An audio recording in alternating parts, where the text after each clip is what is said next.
Hannah Collins, and in my speech for audience today I have my mom Sean, my dad Jim, and I did have two others, but they're elsewhere now, so my sister Kim is recording, so I hope that counts as my third person. So today I'm doing my career speech, and it's on my future career, which is going to be a nurse practitioner. Growing up, my mom always tried to make me go into the medical field, but I always retaliated against that. I had no interest, but I think that's what children do. They retaliate what their parents say. So I didn't plan on going into the medical field until I had my first job, which was working as a dietary aide in a nursing home with geriatric patients.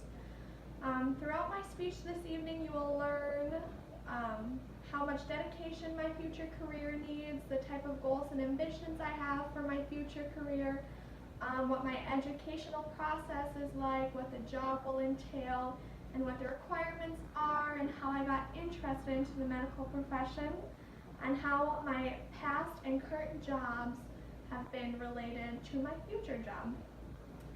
Becoming a nurse practitioner requires hard work and a lot of dedication. I will have total around 8 years of college by the time I complete my degree.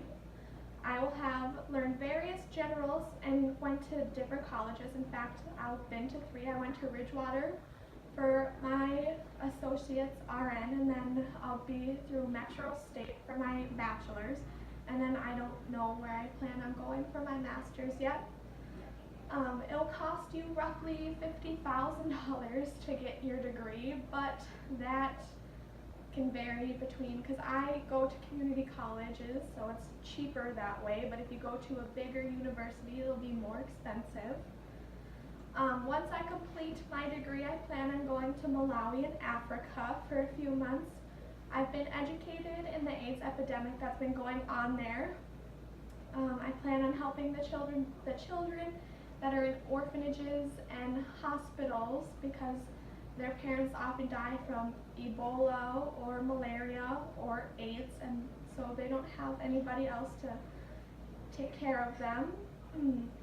I first discovered Malawi because when I discovered Madonna in 7th grade, I learned about all of her charity work that she does over there.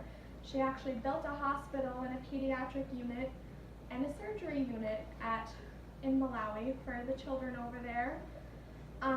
Growing up, I wanted to go over there on a mission trip, but I decided to wait until I had my degree because I figured it would be more help. Once settling back home from Malawi for a bit, I plan on working directly in a children's hospital on the oncology floor. I was reading an article about the nurse practitioner role in oncology, and it stated that the highest burnout rates is in pediatrics and in oncology, and I'm going for pediatric oncology, which is a double whammy of burnouts. Once I have tired down from working the floor on the oncology unit, I do plan on teaching at a college because I will have my master's, and that is what's required to teach. So how I got involved in the medical field, 90% of my family members are in the medical profession. My uncle's a general surgeon. One sister, Kim, is going to be in medical school soon. Another sister, my mom, aunt, grandma, and cousin are all nurses. Like I said in the beginning of my speech, I didn't start wanting to go into the medical field until I worked with geriatric residents, which was my first job. I worked as a dietary aide.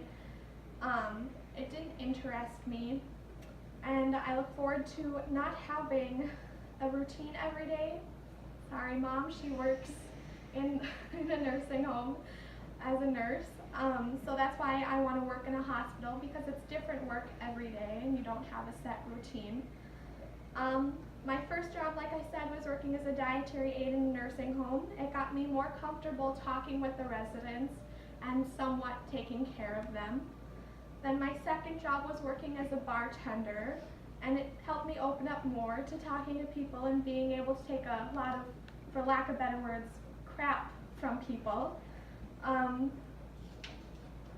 And now I'm a CNA and a TMA, and eventually bartender again because I enjoyed it.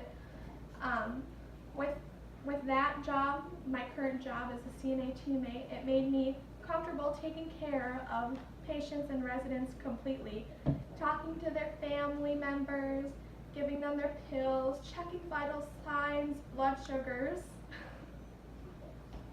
Just keep going.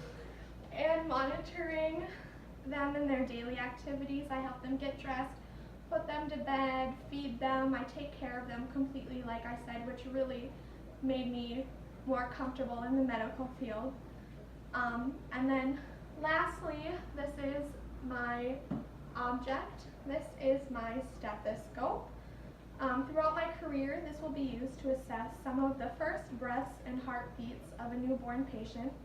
It will be used to check vital signs of my critical patients and some of my stable patients when the parents are worrying. And it will also be used to assess the last breaths and heartbeats of a dying patient. All in all, it takes plenty of dedication and determination to work in the medical field, let alone become a nurse practitioner. There are various hoops you must jump through, and you never stop learning.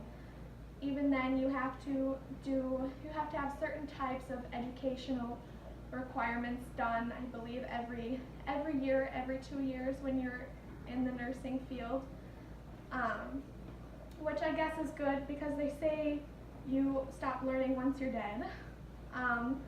There are various routes you can take once you get your degree. You just have to find the right one that suits you, which is why I'm going into pediatric oncology. And that's the end of my speech.